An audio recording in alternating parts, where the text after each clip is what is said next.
এনো divorce paper, জলদি এখানে সাইন করো। তোমার মতো এরকম বেকার হাজবেন্ডের সাথে আমি আর একটা মুহূর্ত সংসার করব না। আমি জাস্ট ফেড আপ হয়ে গেছি তোমার সাথে সংসার করে। একটা বেকার হাজবেন্ডের সাথে কোনো মেয়ে মানুষ সংসার করতে পারে কিনা? হ্যাঁ, অসহ্য। কি ব্যাপার, হা করে কি দেখছো? সাইন করতে বলছি, জলদি এখানে সাইন করো। সারাটাক্ষণ টাকা টাকা টাকা, নিজের ইনকাম করার কোনো মুহূর্ত নাই। আসছে আবার ভাবতেছে যে ওনার সাথে কোনো মেয়ে সংসার করবে, তোমার সাথে না কোনো মেয়ে মানুষ সংসার করতে পারবে না। সাইন করে দিয়েছো, দেখি সাইনটা ঠিকঠাক হয়েছে কিনা। ও থ্যাংক গড, থ্যাংক গড যে আমাকে এই সম্পর্ক থেকে মুক্তি দেওয়ার জন্য। বিশ্বাস করো আলিফ, আমি না এতটা ফেড আপ হয়ে গেছিলাম তোমার প্রতি, আমি নিতে পারছিলাম না। তাই তো আমি ডিভোর্স লেটার নিজের সাথে করে নিয়ে এসে, যাতে করে আমি বেকার স্বামীর হাত থেকে মুক্তি পাই। এনিওয়ে, যেহেতু আমাকে ডিভোর্স দিয়ে দিয়েছো, আবার থ্যাংক ইউ জানাচ্ছি। অ্যান্ড তুমি তোমার বেকারত্ব জীবনে পড়ে থাকো। গেলাম। হাউ ডেয়ার ইউ, হ্যাঁ? কত বড় সাহস আমার হাত টাচ করার! এই, তোমার সাথে আমার ডিভোর্স হয়ে গেছে, এখন আর আমি তোমার ওয়াইফ না, তুমি আমার হাজবেন্ড না। সো তুমি আমাকে টাচ কেন করলা? ফার্দার ফার্দার টাচ করার না চেষ্টাও করবে না। মোনা,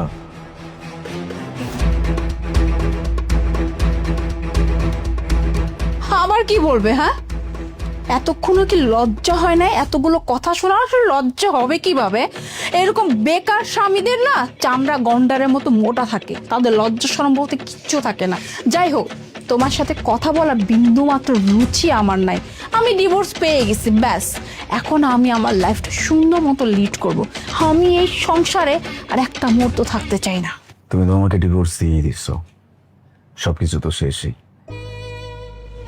আমি শুধু এটা ভাবছিলাম যে আমাদের বিয়ের 3 বছর হয়ে গেছে, গত 6 মাস যাবত আমার বিজনেসটা নাই, লস করে আমি একদম সর্বশান্ত। আর এই 6 মাসেই তুমি হাঁপিয়ে গেছো। তুমি তুমি আমাকে এসে বলছো যে আমার মতো একটা বেকার ছেলের সাথে কেই না থাকবে। হ্যাঁ, আমি বেকার, আমার বিজনেস চলে গেছে, আমার পকেটে টাকা পয়সা নাই, আমি বেকার। আবার বলতেছে এই কথা, একটু লজ্জা করতেছে না তোমার মুখে এই কথাটা বলতে? আমি বেকার, আমি বেকার। তোমার জায়গায় আমি থাকলে না ফ্যানে ঝুলে যেতাম, বুঝতে পারছো? লজ্জা করে না? স্বামী হয়ে স্ত্রীর কাছে সিগারেট খাওয়ার জন্য 20টা টাকা চাও? হ্যাঁ, এক কাপ চা খাবে বাইরে গিয়ে, সেই টাকাটা পর্যন্ত স্ত্রীর কাছে চাও। আবার আসছো আমি বেকার, আমি অমুক, আমি তমুক। আসলে বললাম না একটু আগে, গন্ডারের চামড়া তো, লজ্জা শরম বলতে কিচ্ছু নয়। থাকলে বেকার থাকতে না। 3 মাস যাবত ধরে বলছিলাম কিছু একটা করো, কিছু একটা করার। তোমার একটাই কথা প্রতিনিয়ত, হ্যাঁ মোনা আমি ট্রাই করছি, আমি চেষ্টা করছি, দেখো কিছু একটা হয়ে যাবে। But good for nothing. আর হবেই বা না কেন? শোনো, যেসব পুরুষরা জীবনে কিছু করতে পারে না, ওরা কোনোদিনই কিছু করতে পারে না।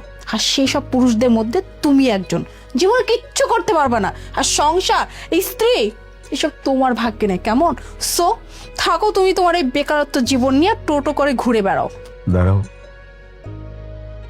চলো তো যাবেই, তবে যাওয়ার আগে তোমাকে একটা সত্যি বলার ছিল। সত্যি? আবার কি সত্যি শোনাবা? শোনো, নাটকে না কোনো কাজ হবে না, এখন কোনো ইমোশনাল ডায়লগ ছেড়ে কোনো লাভ নেই। বিকজ এই যে পেপারসে অলরেডি সাইন হয়ে গেছে, আমাদের ডিভোর্স ডান। এটাই তো আফসোসের বিষয়, সাইনটা অলরেডি হয়ে গেছে। মোনা, তুমি যে জানো আমার গত 6 মাস যাবৎ বিজনেস লসে চলতে চলতে আমি একদম সর্বশান্ত হয়ে গেছি। এটা সম্পূর্ণ মিথ্যা কথা। আমার বিজনেস লস হওয়া তো অনেক দূরের কথা, বরঞ্চ গত 6 মাসে আমার বিজনেস 4 গুণ প্রফিট করছে। কি মানে? কি কি বলছে এগুলা?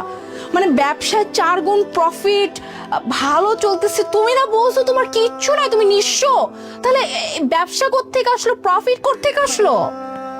এটাই তো বললাম, যাওয়ার আগে তোমাকে একটা সত্যি বলতে চাই, আর সেই সত্যি এইটাই। আমি না শুধুমাত্র এতটুকু দেখতে চাইছিলাম, যে মানুষটাকে এত ভালোবাসলাম, যার জন্য জীবনের সবকিছু উৎসর্গ করতেও আমি রাজি, সেই মানুষটা আমার জন্য কতটুকু ভাবে। মাত্র 6 মাস, 6 মাস আমি তোমার কাছ থেকে কিছু টাকা চেয়ে কোথায় নিছি, আর তুমি তো আমাকে এমন একটা পর্যায়ে নিয়ে গেছো যেখানে কখনোই কোনো পুরুষ যেতে চায় না। তুমি আমাকে আমার সম্মানের সর্বনিম্ন স্তরে নিয়ে গেছো। তুমি আমার ওয়াইফ, আমি একজন হাজবেন্ড হিসেবে তার ওয়াইফের কাছ থেকে যে সম্মানটুকু আমার প্রাপ্য হওয়ার কথা, আমার সেটা তো অনেক দূরের কথা। একটা অচেনা মানুষের সাথেও মানুষ যতটুকু সম্মান দিয়ে কথা বলে, আমি সেই সম্মানটুকু হারাইছি তোমার সামনে শুধুমাত্র এই টাকার কারণে। চিন্তা নেই, আমার টাকা টাকার জায়গায় আছে, আমার বিজনেস বিজনেসের জায়গায় আছে, শুধুমাত্র তুমি তোমার জায়গা থেকে সরে গেছো।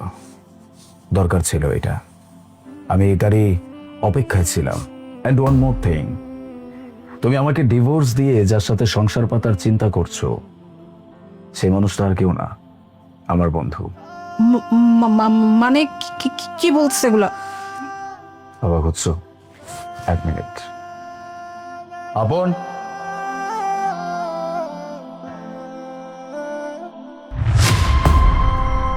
জি ম্যাম, আলিফ একদম ঠিক বলছে। আমি আলিফের কথা মতোই আপনার সাথে প্রেমের নাটক করছি। তুই যা। অবাক হচ্ছ? অবশ্য অবাক হওয়ারই কথা, তবে তোমার থেকে বেশি অবাক আমিই হয়েছি, কারণ আমি তোমার কাছ থেকে অ্যাটলিস্ট এইসব কিছু কখনোই এক্সপেক্ট করি নাই। যাই হোক, আমি আমার সত্যিটা তোমাকে জানাইতে পারছি, এটাই আমার কাছে অনেক শান্তির বিষয়। তুমি লিখবা। আলিফ, আলিফ আমি মানছি যে আমি আসলে নিজের হাতে আমি আমাদের সম্পর্কটা শেষ করছি, কিন্তু বিশ্বাস করো আমি আসলে বুঝতে পারিনি যে তোমার সবকিছু ঠিকঠাক ছিল। আমি ভেবেছিলাম যে তুমি বেকার, তোমার সাথে আমি কিভাবে থাকবো এই ভেবে এই সবকিছু। বাট আমি কথা দিচ্ছি, আমি আজকের পর থেকে এমন কোনো ব্যবহার করব না।